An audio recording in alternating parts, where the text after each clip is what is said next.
Hello again there. Welcome back to the Decision Masters podcast. How you doing? I'm your host and your decision coach for the day, Kirsten Parker. Let's get to it.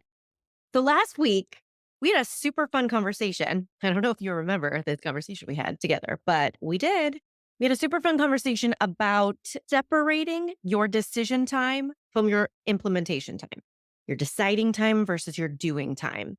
I got some fun responses to that episode that require a follow up because, it's so lovely when past us makes a plan and sets us up for what we need to do. And we're like, yes, thank you, self. Not always what happens, though, is it? Some of the time, not speaking from personal experience, but I hear this happens. Some of the time, we show up to do the thing that past us decided, and we're like, I don't want to do that. Who made this plan? What? No, no, thank you. And that is what we're going to talk about today. When you show up to do the thing you already decided to do and you don't want to, we're actually going to cover 4 different tactics. Consider this a flexible game plan. Okay. You can pull from any of these tactics to get through the things that you want to do. There's a line we want to walk here, right? We want to balance between getting stuff done and being disciplined and being accountable and doing the shit we got to do and not crossing over to full must whip self to every deadline mode. We don't want to let ourselves get away with lazy nonsense. And we also don't want to let ourselves get away with limiting nonsense. We know that some of the stuff that we show up to do and we have resistance towards is scary. It's big, it's vulnerable, it's meaningful, it's new. And we don't want that resistance keeping us limited. Some of the stuff we really do want us to do, but it's just getting ourselves past that resistance moment. So we don't want to let ourselves get away with lazy nonsense. We don't want to let ourselves get away with limiting nonsense. We also don't want to feel like we don't have autonomy in our lives and we're not allowed to show up in today's truth with today's energy. And we have no choice. We are beholden to our calendars and past us's decisions. So that's a nuanced line. And this is a nuanced conversation we're going to have, but you can handle it because you're a decision master. So let's get into it. The first tactic is to know your why and know your non-negotiables. Another way we could say that is know your non-negotiables and know why they're non-negotiable. So what's easy to ignore or keep putting off again and again and again? Stuff that's not urgent and stuff that's not enjoyable. A lot of my clients reference the Eisenhower matrix when we're talking about prioritizing and making decisions about scheduling. If you're not familiar, or if you just want to refresh, that's the matrix where you have important versus not important and urgent versus not urgent. The problem that a lot of us experience is we are super good and effective at taking care of the urgent, important stuff. Those are all the fires that always come up. Those are the external obligations we have where other people are involved. So we definitely check those boxes. But it's when it comes to the non urgent but important quadrant of the matrix that we can struggle a lot of the time. The things that are important, especially to us, like the passion project that you might want to explore, the career change that you might want to investigate, the experience you might want to have that just feels not urgent because you have a bunch of responsibilities. And who are you to explore that curiosity or pursue that experience? The things that we think are important with a little bit of an eye roll, like, yeah, it's important. I got to do that, but it's not really enjoyable necessarily. So in those cases, you have to schedule that stuff. This is the stuff that's not going to happen on its own. It's not going to occur to you to give time and energy to it when those resources just seem to appear out of thin air. Oh, weird. I have a free day. Huh. That's convenient. Let me use it for all of this important non-urgent stuff. That is not what happens. We have a free day and we're like, wait, what did I forget? Where am I supposed to be right now? This feels wrong. Or we're like, oh, a weird random free day. Let me get to all of the urgent stuff, right? So you have to schedule that stuff. This is where past you is going to make the decision apart from your implementation time. So you in the past has decided, all right, Tuesday, 2 p.m., we're going to take care of the important but not urgent quadrant. Is there an acronym we can make for that? INUC. INUC? No, it's not helpful. So you've decided 2 p.m. Tuesday. Now, when today you shows up to implement past use decision at 2 p.m. on Tuesday, what has to happen is you have to make it urgent in that moment. You have to access that part of you that makes it effortless to follow through with the urgent things because they're non-negotiable in your mind. So you can either make it urgent or you can make it non-negotiable in that moment, but you have to access that energy and that mindset when you get to Tuesday at 2 p.m. because otherwise all of the minions in your mind who are in charge of prioritizing are going to offer up nothing but plausible excuses for not doing this thing right now. This isn't urgent. Hello, we just found out this other urgent thing. Why are we wasting our time on this? This isn't how we prioritize. Let's kick this to next week. You have to be willing to believe that this is the best use of my time right now. And you have to be willing to believe that anything urgent will be taken care of. You have to be willing to believe that you are not being neglectful or irresponsible. These are dramatic words, but this is what happens in the back of our brains when we kick these things down the road. We think, I'm not allowed to spend time on that. That's not what a responsible person would do right now. This is what a selfish person would do, or this is what a fill in the blank person would do right now. So you might have heard me mention this factoid in the past, but it's one of my faves, so I'm not going to stop talking about it. The word priority was a singular noun for most of its existence. For like 400 years, you could only have one priority, the most important thing.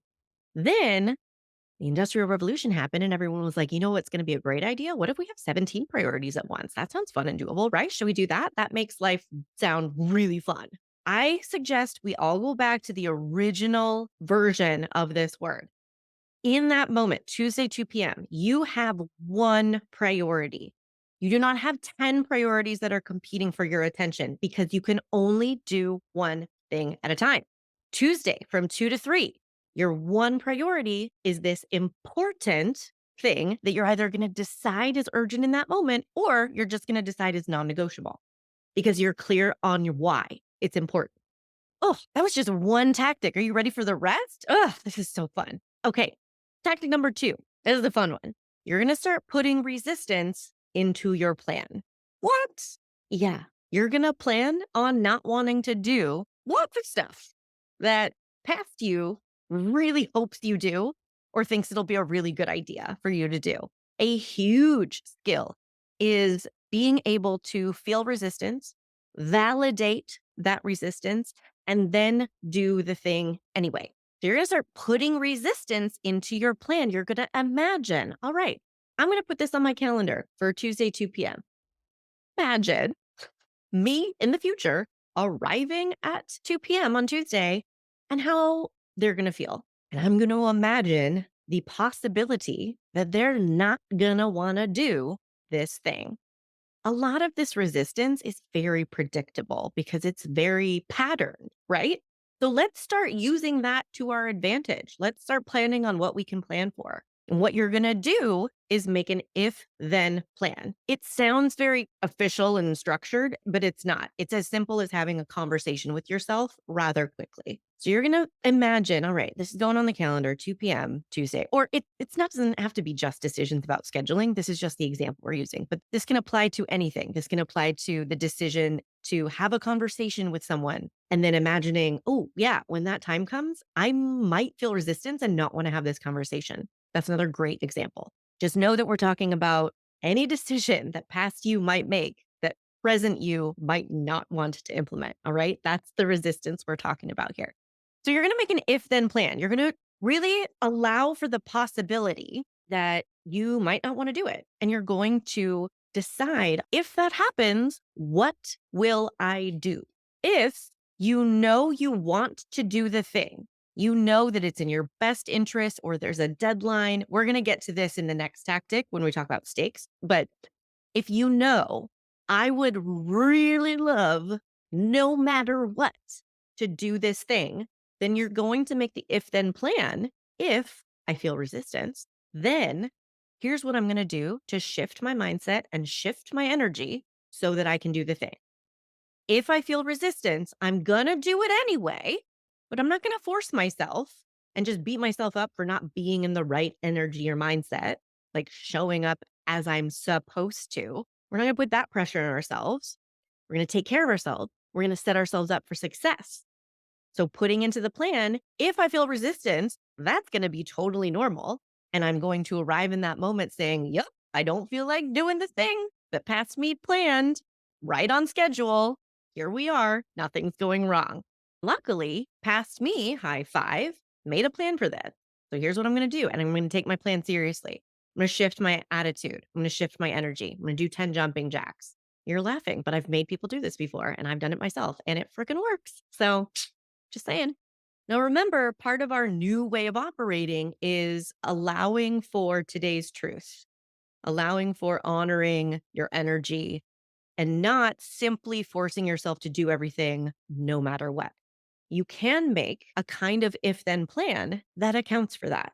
You can make a plan of, okay, if we get to Tuesday, 2 p.m., or we get to that conversation and we really don't want to do the thing, then we're going to check in.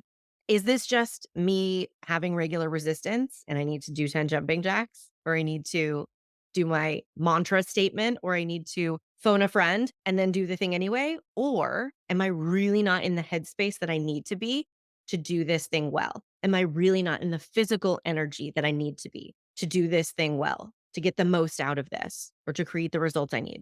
Your if then plan can be, if I feel the resistance and I check in and I validate, yeah, that resistance is actually telling us we can't do this thing right now, then you can honor that and you can reschedule your thing.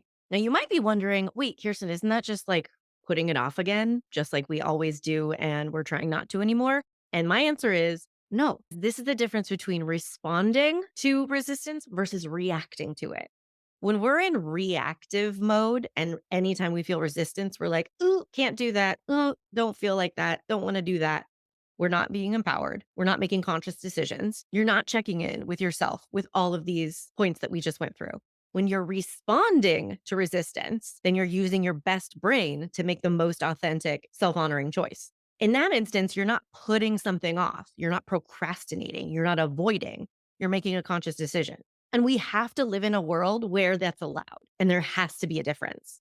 So every time you don't do the thing that you said you were going to do, doesn't get automatically categorized as you failing, you procrastinating, you putting things off again.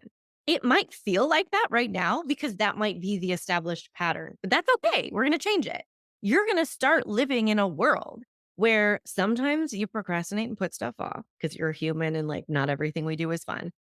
And sometimes you make conscious, empowered decisions that are no drama, no big deal, and you feel completely in charge. Oh, I'm not going to do this today. I'm going to do it tomorrow. No drama. Because you also will have all of these tactics in your toolkit, and you can trust that tomorrow you're not going to just kick it down the road. You're going to use all of these tactics to get it done. Doesn't that sound like a fun way to live? All right. Tactic number 3, factor in your stakes. The problems with constantly shuffling around our decisions and redeciding, are we going to do the thing? When are we going to do it? How are we going to do it? Are that it depletes your energy, it erodes your self-trust, and it stalls your progress. Now, this matters because you need energy for your humaning. It's very important. Can't do it without it. You need self-trust because you're in a lifelong relationship with yourself. You're stuck with you. So that leaves progress.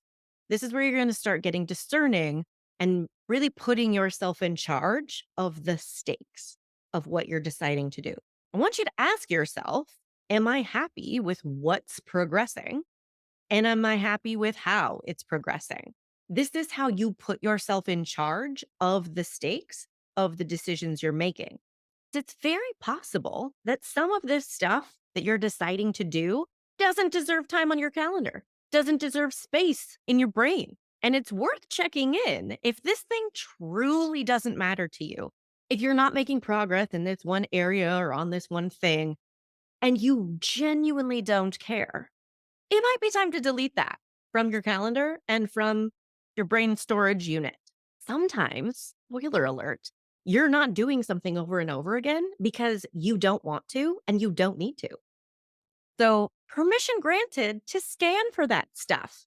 And if it's something you've been consistently putting off or avoiding or dreading, and you check in and find out it really doesn't matter that much to you, delete it. Permission granted.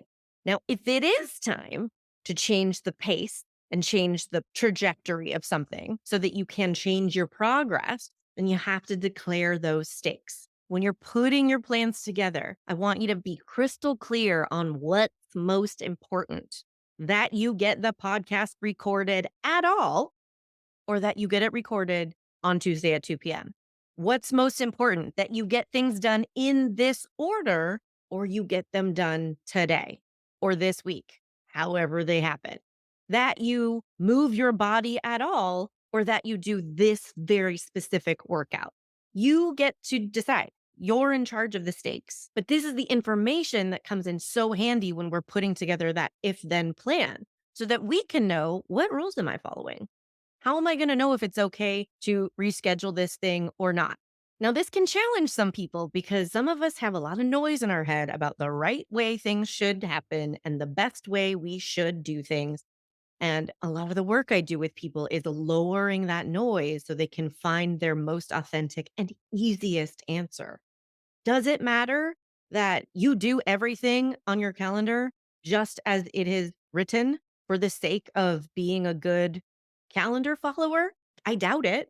It's actually going to be a really hard rule to follow if your why for following through with 2 p.m. on Tuesday is because you should, because that's what will make you a good person or real professional. I don't know. That doesn't really feel that high stakes.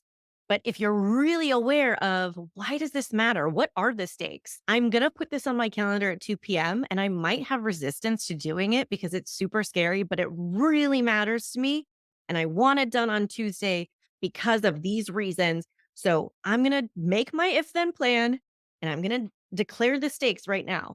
This will get done on Tuesday. I'm going to record the podcast or whatever it is. I'm currently doing that. That's probably why that example is coming to mind. But then guess what? When you actually follow through on it, but you did it at 6 p.m. instead of 2 p.m., you don't care because you know what was most important, that I did it at 2 or that I did it at all. There's no wrong way. I'm not saying this should be important and this shouldn't be important. I'm saying remember that you are in charge of that. Whew. Are you having fun yet? I love these chats that we have. We have arrived at tactic number 4, and it's one of my favorites. I use this all the time because, surprise, I am full of resistance to a lot of things. As someone in charge of my entire schedule and literally everything that I choose to do because I am making up my business, yeah, I have a lot of resistance. Tactic number 4, the one I use all the time, is break it down all the way to step 1. If you really want to give yourself the best chance of doing something and you've used all of our tactics already, you've decided what's non negotiable, why, what are the stakes. If you have resistance, then this is what you're going to do. And you've arrived at this place where I really do want to do the thing. I want to help myself do the thing and move through the resistance. Then it's time to smallify the thing. That's the subtitle of tactic 4. Tactic 4, break it all the way down to step number 1, parentheses, smallify the thing. Telling yourself, I have to sit down and write my book is a huge, unaccomplishable, overwhelming, vague directive. And we do this all the time. I want you to think about the stuff that you have resistance to. Is it falling in this category of vague, unaccomplishable, overwhelming stuff? Write the book, work out, read. We do this with leisure stuff too, not just productive work things, right? Relax. What does that mean? That sounds daunting. Catch up with friends. Ugh, work, exhausting. I don't want to do that. Make dinner, work on marketing, solve this problem. Just check in with how you feel right now. If you've really been listening, your heart might be racing a little bit. You might be filled with a little dread. You might be like, hey, stop stressing me out. I don't listen to this podcast to have a bad time. Now I want you to imagine how you feel thinking about going to your favorite restaurant. What happens? I really want you to let yourself sink in to this headspace where you can imagine walking into the vibes, seeing your waiter who knows you by name because you're a regular, having that first sip of wine that's like the wine you guys always get there, smelling the basil, because obviously this is an Italian restaurant because that's our favorite. The anticipation you feel for things you enjoy and look forward to involves specific visualization. You're not thinking about, ugh, the drive there and back is going to be so annoying. Your mind does not go to that vague, overwhelming, blurry picture, that broad, sweeping blanket that you throw over the experience. You can use this exact same tactic to jacuzzi step your way into the thing that you want to do, the decision you want to implement. And yeah, I did a little jacuzzi step. We're going to go slowly and imagine putting your toe in the water, letting your foot acclimate. Start visualizing what you need to do to start the thing. This makes it doable in your mind. The book, not doable. Sit down, light your writing candle, open up chapter 4 where you left off, and start getting into the story about what accident happened at the butcher's. Doable. Workout, sometimes that doesn't feel doable. Easy to avoid, easy to resist. Sit down and put your shoes on. I can see that. Work on marketing, ugh. Sit down, maybe do a little stretch, open a tab on your computer, doable. We are talking baby steps. We are talking ABCs. Because you know what you don't have to do your ABCs? Gear up. You don't have to get ready to climb Mount Everest. Like you kind of put the pressure on yourself to do when you're like, "All right, we got to go figure this problem out. We got to go write the book. We got to go do the workout." All you have to gear up for is sitting down and putting your shoes on or opening a tab on your computer. I have this conversation with clients all the time, and it can be really difficult. So I'm making it sound easy, but I'm really emphasizing this can be a challenge. Because when people are like, I need to do my website, this is a common example. I have to get the website done. I have to do the website. And it's really daunting, kind of impossible feeling thing that's easy to avoid and put off. I challenge them to be specific. Tell me specifically, if you put that on your calendar for Tuesday at 2 p.m., what are you going to do first? What is do the website going to entail if that's what you do with that hour? And sometimes that can be a challenge, but eventually we really do get to this place where we can see, okay, well, I guess I'm going to start by finding the email from the person with the images and then downloading them. And then finishing the homepage because that's the one that's almost done. Great. Oh my gosh, that's enough. You've done a great job. Can you see yourself doing those things? Yes, you've already put yourself there in your mind. Now, this is different than planning out every single thing you're going to do in that hour. You don't have to micromanage it. That's adding a step and it's not always necessary. But if you're finding yourself resisting things, I want you to stop putting the pressure on yourself to, I should just want to work out. I should just do the thing because I have to record the podcast every week. Why do I have resistance to it? And really just let that go. If that worked, we'd use it because it would work, but it doesn't. So let's stop trying to should ourselves and shame ourselves into being the people that somebody else decided we should be, where we show up with perfect energy and perfect mindset every time we have to implement something that past us decided we were going to do. All right. Instead, try this. Let yourself go to these places in your mind of, okay, if I actually think through what is working on marketing going to be like today, just imagine the first thing you're going to do. Because if that's doable, you can do it. And then if you've made an if then plan that allows for some reconfiguring, you can say, okay, if 10 minutes into this thing, I'm still not feeling it and I really don't want it, the resistance is still there, I can do something else. The most likely outcome, of course, is once you get into it, you're into it and you have the velocity of being in it. And velocity gives you momentum. It's easy to keep doing what you're already doing. Physics are on our side here. So even if you give yourself permission to quit after 10 minutes, the most likely outcome is that you are going to get further and further into the thing. And then you're going to start being able to visualize finishing it. You're going to get to the end of the hour. You're going to get to the end of the podcast and you're going to be like, oh my gosh, I can see myself hitting stop on the record button, whatever. I can see myself closing out this email or this part of the project. I can see myself solving this problem. I can feel the anticipation of being accomplished, being the person who did the thing, having this thing done. Yes, there you have it. Your 4 tactics for responding to resistance when you don't feel like doing the thing.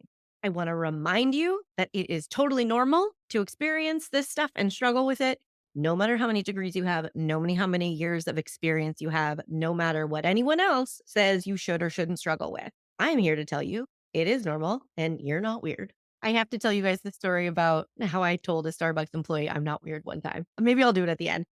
That just came to mind. I also want to remind you that this is exactly what I help people with. So if you are wanting to build some new habits of how you create your schedule, how you manage your self expectations, how you follow through and balance discipline with honoring today's truth and your energy and your mindset in the moment, that's what I can help with. It's really powerful to look at your set of life skills and life habits from this lens and think, I could feel better. This could be easier. I could like how I get things done more. I could like how I treat myself more. I could like how I think about myself more.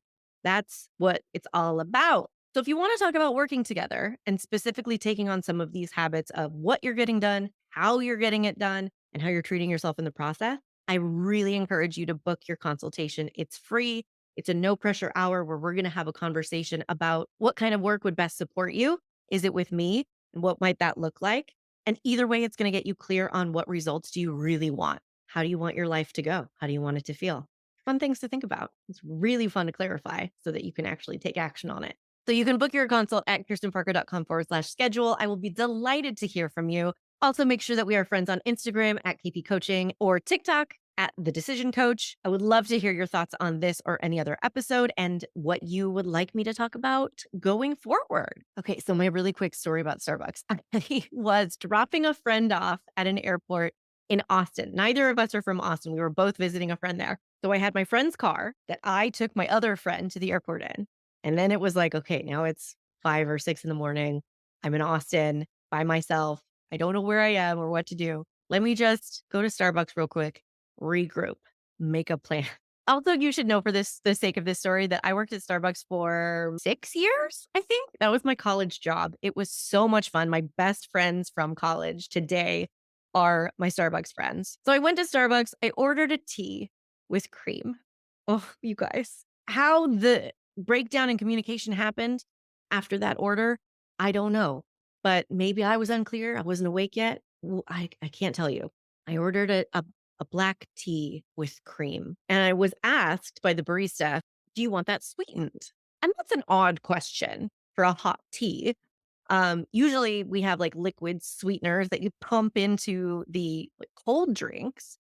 But do you want the tea sweetened is a weird question. And I, not being caffeinated yet, responded probably unhelpfully. I was like, I don't understand. And she said, do you want it sweetened? Which is my husband's favorite way of explaining something that I don't understand is literally repeating it verbatim. So helpful. So again, I responded, I I don't know. What do you mean? And she was like, I don't know how else to say it. So we were both being very honest. And I was like, do you mean like, do I want sugar in it? She was like, yeah. And I was like, no, thank you.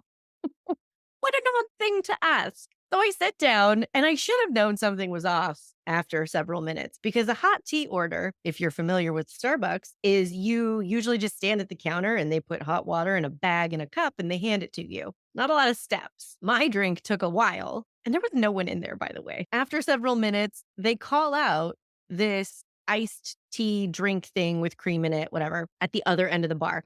And I go up and to get it. And I'm like, oh, I wanted a hot tea. And she was like, but you said you wanted cream in it. And I said, yeah, people put cream in tea. I'm not weird. I got a little defensive, but I was so flabbergasted why this wasn't easier. So she proceeded to ask, okay, well, we don't have black tea. Do you want a chai tea? And I said, no, that is not what I want. You're out of all the black tea. She said, oh, we have Earl Grey, English breakfast. And I was like, yep, uh-huh. Any of those. That's what a that's what black tea is. I don't care. Give me something. I don't want to be here anymore. In this weird universe where nothing makes sense. And she handed me the cup finally. And she clearly picked up on my defensiveness because she handed me the tea finally and said, I didn't mean to make you feel weird. It's just that, boba is tea with cream in it and that's iced. And I asked, do you have boba here? And she said, no. And I said, okay, I don't know what we're talking about anymore. And I walked out of the store backwards slowly. So that was my long-winded, random, nothing to do with our topic today story. But sometimes you just have to tell people that you're not weird because you need to hear it from yourself. Okay. It doesn't matter if they agree or not. So, little food for thought I'm going to leave you with. Don't forget to please tell me if you use any of these ideas from today's episode, if you can remember any of them at this point, the tactics for setting up your plan. If this makes anything easier in your life, I would love to know. Until then, I hope you have a fabulous week and I'll talk to you soon. Hey, want to find out your decision style? Obviously, go take the decision style quiz. It's in the show notes and at kirstenparker.com/quiz. We all have our style when it comes to making decisions, but do you know how to use your default way of thinking to your advantage? Or do you mainly get stuck in the most annoying parts of overthinking and people pleasing? The decision style quiz has your answers, my friend. Take it right now at kirstenparker.com/quiz.